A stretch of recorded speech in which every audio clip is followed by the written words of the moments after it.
Good morning. It is Friday, September 6th. It feels like a Friday already. Here's what we're working on.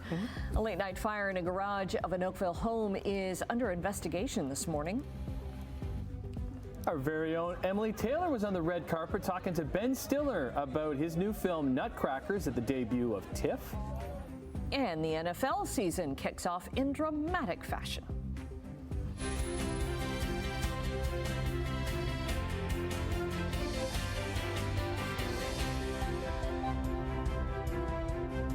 Okay, are we ready to go? Yep. We're good to go. We're all set. Yes. Cheers to Friday. Cheers, Yes. cheers, cheers. Cheers. Cheers. There we go. A little sip. Little sip, yeah. Bow tie, no tie kind of day. Yep, that's what we have here. Okay. I took a little look out the weather window while I was filling up my water. There's a little sprinkle that has already happened. That's right. We do have some light rain right now, and that's kind of the way the day is going to go. Fairly cloudy. We could see a little glimmer of some sun a little later on this morning, but yeah, it looks like it's the change has come. We've had so many beautiful days with lovely sunshine. Temperature yesterday got to around 26 degrees, 25, 26 degrees. And today a little bit different. We're going to have clouds, showers, possible thunderstorms, and we could get 10 to 15 millimeters of precipitation, not only today, but tonight as well. And tomorrow looks like it's going to be fairly gray with showers too. So. And the temperature will start to cool off a little bit. We'll hit 23 for the day. Actually, we're 18 right now, so we're on the mild side. But yeah, it's getting wet. And you can see that here. We'll look at traffic, 403 Waterdown Road. No problems. I mean, it's a little busy already coming out of Hamilton toward Brant Street, but nothing there. We have no collisions at the moment. Let's check some MTO traffic cameras. Wet roads here, the QEW Centennial Parkway. But generally speaking, we're doing pretty well as far as volume is concerned so far today. Nothing here at Bronte going through to Oakville. We'll give you details on the forecast, of course, the forecast and traffic coming up in a few minutes for you. Right now, the news. Okay, thanks very much, Brian. Well, 2 people are believed to have been treated for smoke inhalation after fire tore through a garage at a home in Oakville. Simone Gavros is there now with more details. Good morning, Simone. Hi, good morning, Annette. Well, the fire happened at this house right behind me on Willow Ridge Court in Oakville. This is just near a Third Line and Lakeshore. And so right now, you can still see some of the damage to the garage, at this 3-door garage here. And you can still see one of the cars that are up on the lift inside the garage that looks severely damaged. The rest of the cars here look to have just some ashes on them as well, but there are still pieces of the garage that are on the ground. Crews have left at this point, but police say that, and fire crews do say that this call came in around 10:30 last night. Halton police say the fire department indicated that some faulty wiring in a breaker box in the garage may have caused the fire. Now, exact details will be shared once the Fire Prevention Division releases information later today. And at this time, it's not believed to be criminal in nature. Now, about 6 fire trucks responded to the fire on Willow Ridge. When crews arrived on scene, there was only smoke coming out of the garage, no flames. The garage had several sports cars in it, including a couple that were up on lifts. And it looks as though there may be 7 or 8 cars on the property based on the videos provided to us by a freelancer. Now, no details have been given on how long it took to get everything under control.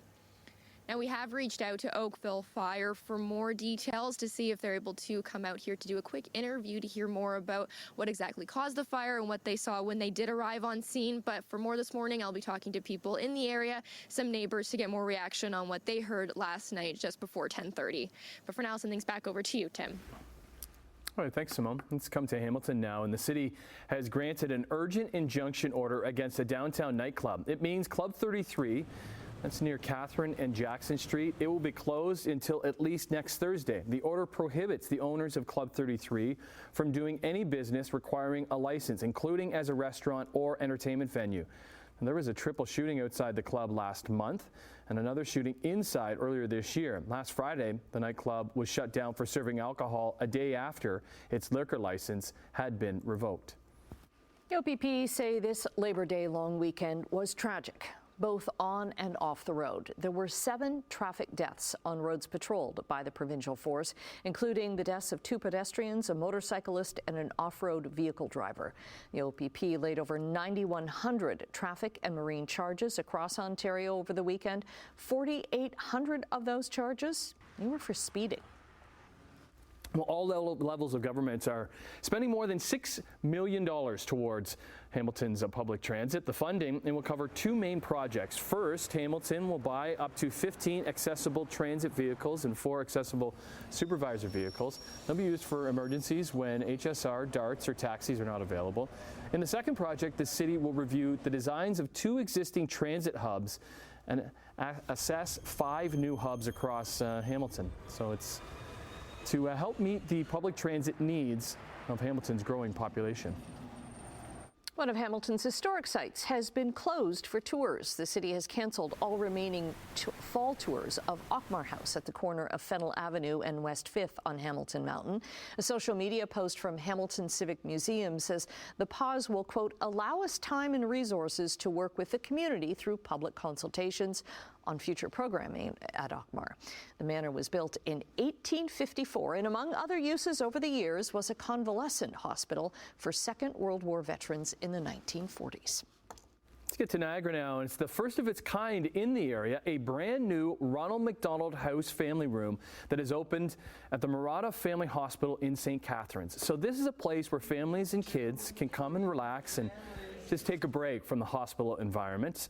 You can watch TV, grab a meal, have a coffee, and socialize with other families. This is supposed to be a home for those families who are away from home. So the average stay for a family at Niagara Health could be anywhere from 3 days to all the way to 30.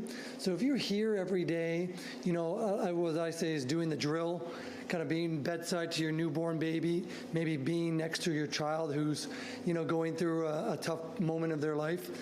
You need to really kind of break away from that, albeit for maybe 5 minutes to 10 minutes, maybe with the child if possible, to give them a little bit of respite, a little bit of break from that beeping, that hospital room, and hopefully a sense of home.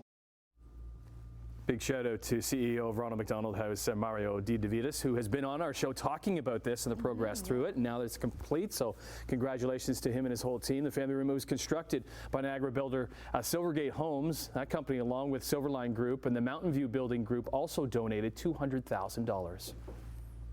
Toronto International Film Festival kicked off last night with the stars of Nutcrackers walking the first red carpet premiere. In it, Ben Stiller plays a real estate developer who inherits a farm and the care of 4 children.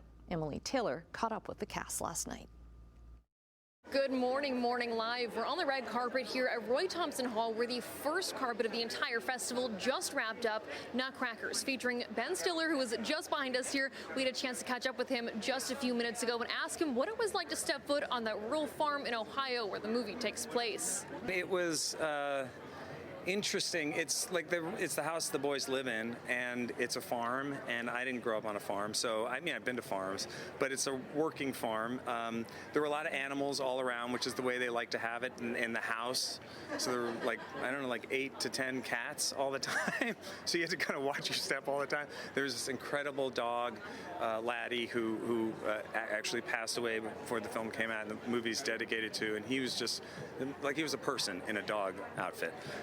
And there was just, you know, this feeling of home for these kids, and that's what I think the movie's about.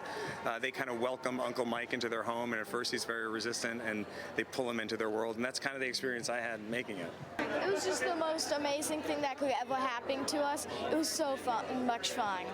And there's much more TIFF content heading your way. We'll be on red carpets at the festival all week. Now, there's a number of big names heading to the festival tonight, including Pamela Anderson, Jennifer Lopez, as well as maybe even Elton John. For now, we'll go back to the studio to you. That's awesome. I love Ben Stiller talking about being a farm kid. Yeah. Watch where you're stepping. Always in animals everywhere. Yeah, lots of dung and doo-doo kicking around. Okay. That leads into this story. Yeah, we have very happy adoption news. Marge, a rabbit that was featured on Morning Live's Adoptable Pet segment last month, has gone to her forever home. She's one of 12 bunnies adopted so far from the Oakville and Milton Humane Society during its Rabbit Hopathon. 12 more rabbits are up on their website. Adoption fees for rabbits at the Oakville shelter, well, they've been waived until September 15th.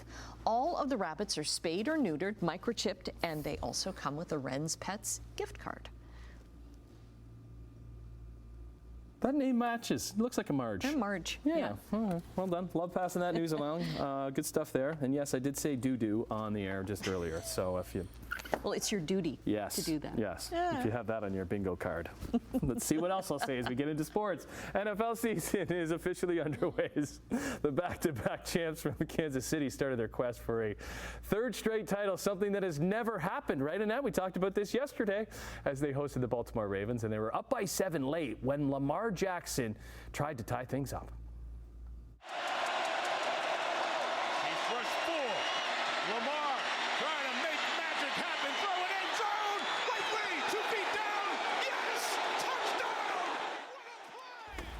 What a scramble, what a throw into the end zone to Isaiah Likely to pull the Ravens within 1. But hold on a second. It was called a touchdown, but upon review, look at that toe on the white line. No touchdown. Chiefs win a thriller to open the season. 27-20 is the final. Rookie What's he saying there? Yeah, I wonder. Yeah, don't read lips, kids. Rookie Xavier Worthy scored 2 touchdowns. Patrick Mahomes was his usual fantastic self, and can't forget T-Swift. She was there cheering on her BF, Travis Kelce, and the Chiefs. And now that the NFL is back, they're taking over because there's another game tonight. Tonight? It's Friday Night Lights. Well, the lights will be shining in Sao Paulo, Brazil, as the Green Bay Packers and Philadelphia Eagles are there to kick off their seasons along with the NFL's international schedule. First time the NFL has been to Brazil, one of 5 games outside the U.S. this season. Buffalo Bills, they start their season Sunday in Buffalo.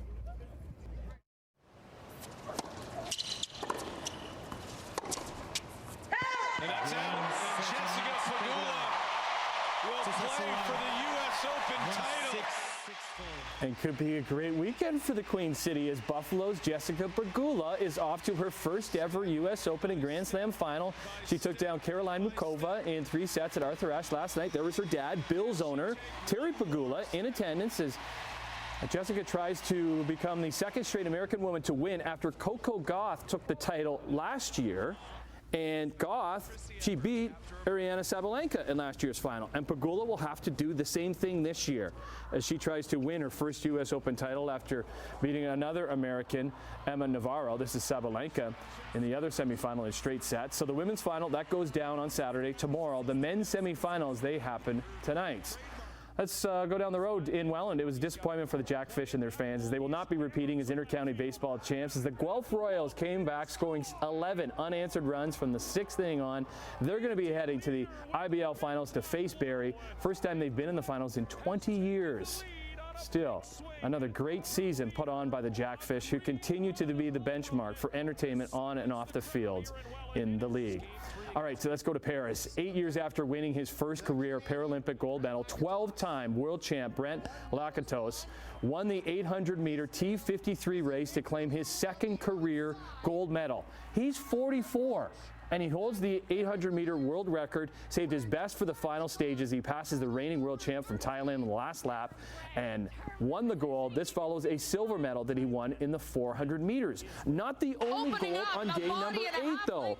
Aurélie Rivard claimed her 3rd consecutive Paralympic gold in the women's 400-meter S10 freestyle event. It was her 3rd medal of these games for the 28-year-old and has increased her career Paralympic total to 13. She's going to be back in the pool this morning, with an opportunity to make it 4. She competes in the 100-meter backstroke. Have to say, too, Burlington Katie Cosgriff, who won a bronze in the 100-meter butterfly. She will be competing also in the backstroke.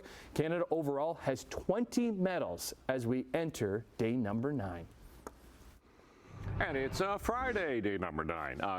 14 minutes after 6 o'clock. No sun yet. We won't see an awful lot of it for the day today. It looks like it's going to be fairly cloudy and showers that have already moved in. Looking at the 403 Waterdown Road, let's check traffic first of all. Nothing to see there. It's just moving nicely. So that looks good. How about some of our MTO traffic cameras? We'll go into St. Catharines, QEW Martindale, Toronto-bound lanes heading away from us on that camera. Same here at Centennial Parkway.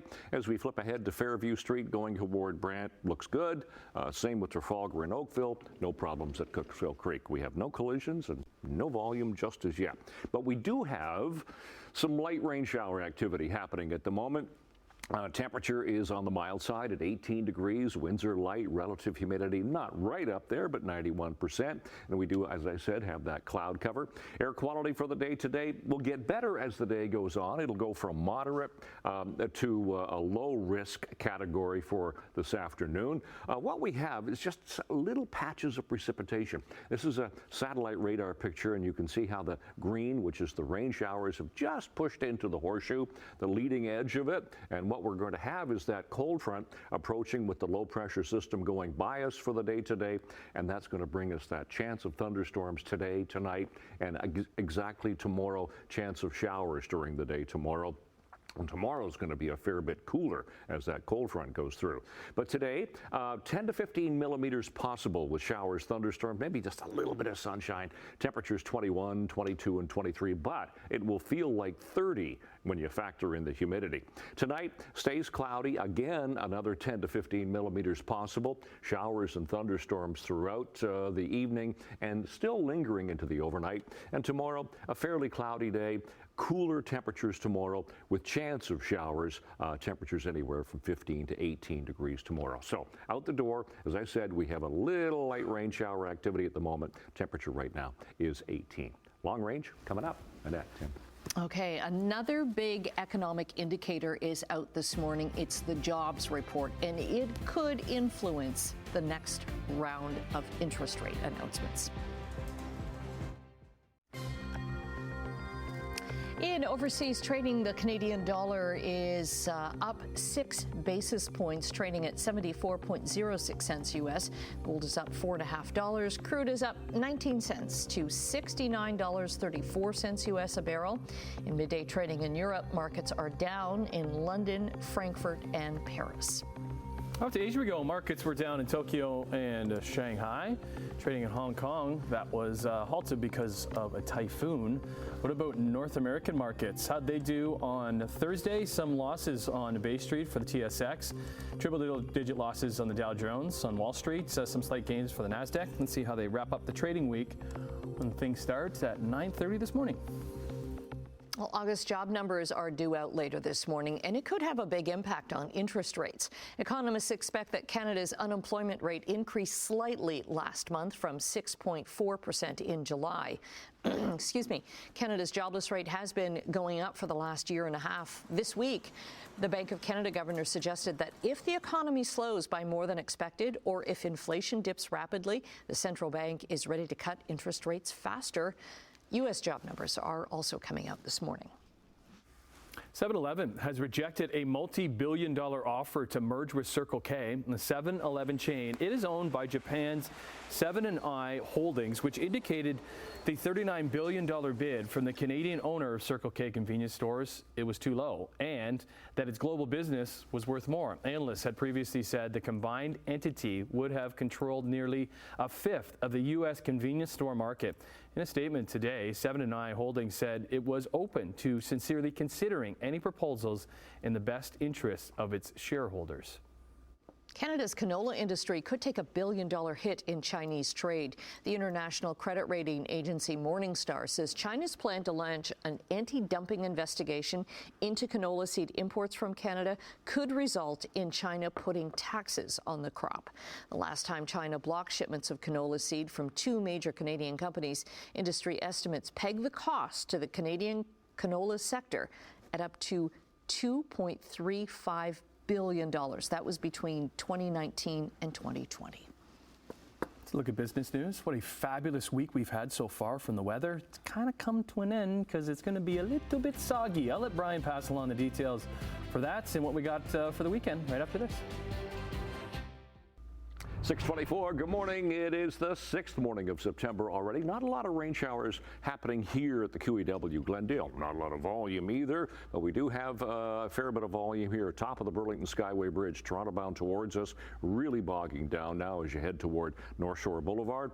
Brodie Road looks good still. No problems at Erin Mills Parkway. The 403 at Burnham Thorpe getting some light showers there, so the roads are becoming wet through some of the Horseshoe this morning. Rain gear might be a good idea for the day today. Check our temperatures right now. 17 for Hamilton. Temperature fluctuating just a little bit at the moment, but 20 Grimsby, Toronto, and for Mississauga. So seasonals for the overnight low, 12. So we're way above seasonal to start the morning here. 22 for the daytime high now. Those are our sun times. Sun comes up at 6:50 this morning. Could see a little bit of it, but it's going to be fairly unsettled for the day, and those are our records for today. So for school today, 20 degrees by the first bell, chance of showers, thunderstorms, and 23 for after school. So here's how the long range shapes up. 23 for today, 10 to 15 millimeters of precipitation with showers and thunderstorms possible.